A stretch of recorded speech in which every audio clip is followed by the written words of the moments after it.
If, chronologically, Greeks were the first to get the intuition that the matter was based on building blocks called atoms, it was only at the turn of the 20th century, which has been established the standard model of elementary particles, with, notably, the group of scientists usually called the Dream Team of the Solvay Congress in 1927.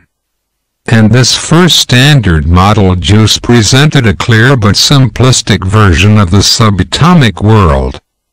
So, an atom consists of a nucleus surrounded by a cloud of electrons. And this nucleus contains one or more protons associated with one or more neutrons. And, as during this time, new technologies for the study of the atom were based on laboratory and electricity. All discovered and identified atoms were then stored in a table according to their electric charge and their chemical properties. Periodic table which was initiated originally by Mendeleev. After this first storage, scientific research discovered that the masses of the elements presented illogical values relative to this initial order. Thus, after the invention of the proton-neutron particle comes to balancing the masses, and introduced the concept of isotope. And by definition of isotope, atoms of the same element may differ in their number of neutrons. For example, the element carbon has 3 natural isotopes. Either the carbon-12 with 6 neutrons, carbon-13 with 7 neutrons, and carbon-14 with 8 neutrons. But under these conditions, some isotopes are stable, while others are radioactive or unstable, because they disintegrate in the short or medium term.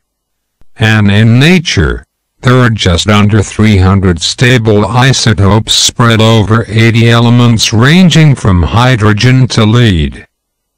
Note that elements 43, or technetium, and 61, either promethium, are unstable and not present in nature. And beyond the lead, there are 10 unstable elements, which disintegration takes place in cascade by filiation from a parent element, such as uranium or thorium, to reach the stability of a lead isotope. There is thus a so-called valley of stability, where some 274 stable isotopes identified in nature are distributed.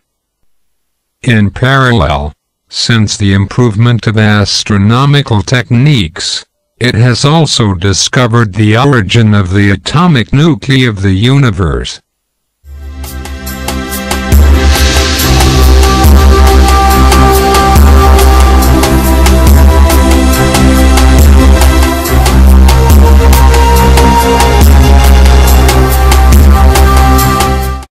And it has been discovered that this synthesis has been made in successive and distinct stages.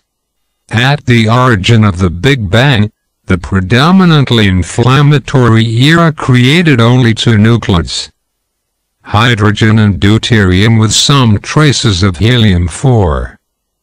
We can also report that this primordial synthesis is the only source of deuterium ever known.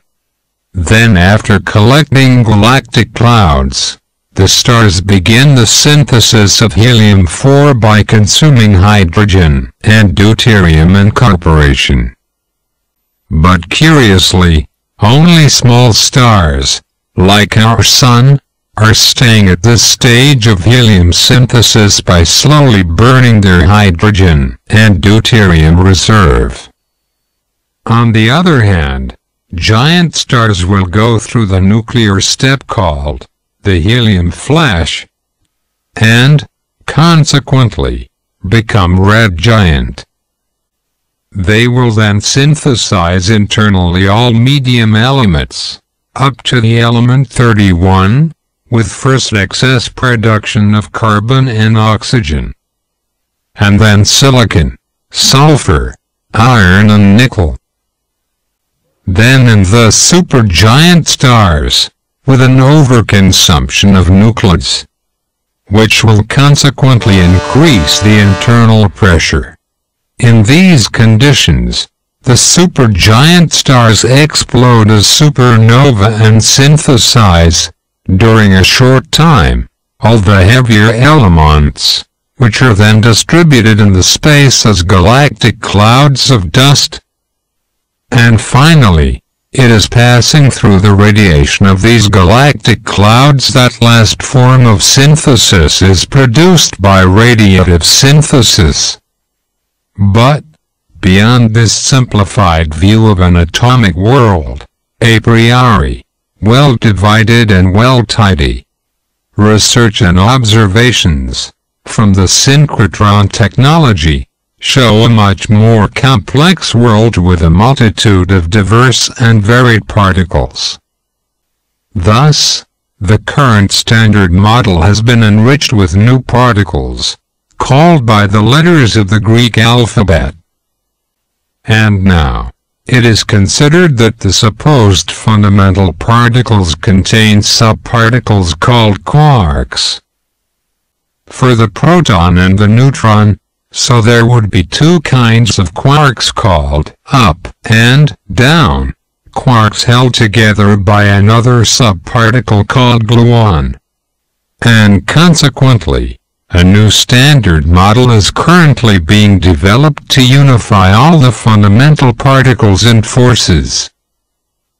But in truth, as the number of subparticles is in full expansion, it becomes more and more difficult to practice a unifying logic system, and at this rate, the number of Greek letters will become insufficient.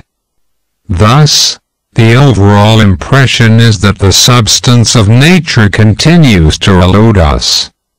The best example of this ignorance is that there is now talk of magic numbers to explain the strength of certain nucleus. Magic, doubly magic. But where are we going?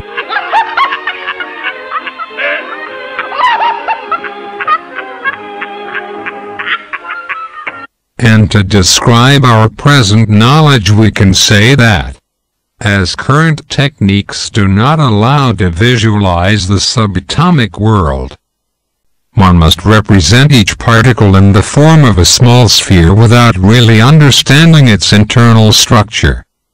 And this is unfortunately the current scientific situation. But for my part, I once had a very fruitful idea. It is true that each original idea may appear in unknown and unlikely circumstances. And in my personal case, I was interested in original forms of storage to improve the mess of my room. Thus, my starting point arises when I was enjoying manipulating subway tickets by folding and cutting them. And it was then that I had the primordial click. And so, everything became clear and limpid. It became evident then that all the morphologies and structural properties of atomic nuclei could be explained and carried out logically in all simplicity. And this discovery is so dazzling that I can't help but reveal it to you. I invite you therefore to dive into the great bath of the fundamental matter to emerge from it glittering with joy.